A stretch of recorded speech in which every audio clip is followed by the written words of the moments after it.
किसी गांव में दो दोस्त रहते थे। एक था सुनार और एक था लोहार। लोहार बड़ा मेहनती और मन का अच्छा था। सुनार रोज शाम को लोहार के घर जाता, इधर उधर की बातें करता और फिर लोहार द्वारा बनाई गई चीजों में से एक अपने घर ले जाता था। बेचारा गरीब लोहार बड़ी मेहनत करके वे चीजें बनाता था। सुनार की इस हरकत से उसे बड़ी हानि होती थी और दोस्ती वह संकोची कारण कुछ भी बोलता नहीं था। एक दिन लोहार ने दिन भर मेहनत करके एक बाल्टी बनाई।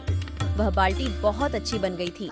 लोहार सोच रहा था कि इस बाल्टी से अच्छे पैसे आएंगे। उन पैसों से बच्चों के कपड़े लाने का विचार कर ही रहा था कि उसका दोस्त सुनार वहाँ आ गया। वह बाल्टी उससे भी पसंद आए।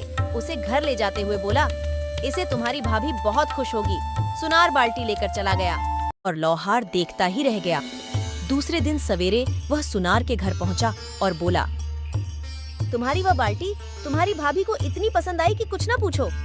मेरी छोटी सी भेंट तुम दोनों को इतनी अच्छी लगी है, मेरे लिए बड़े आनंद की बात है।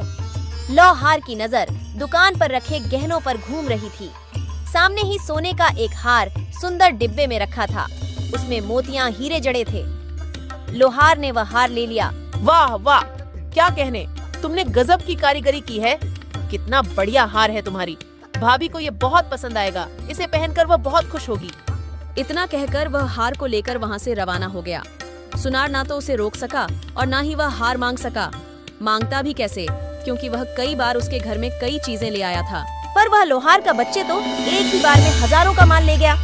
इसके बाद वह कभी भी लोहार के घर से कभी कोई चीज नहीं लाया और तभी से यह कहावत चल पड़ी 100 सुनार की एक लोहार की।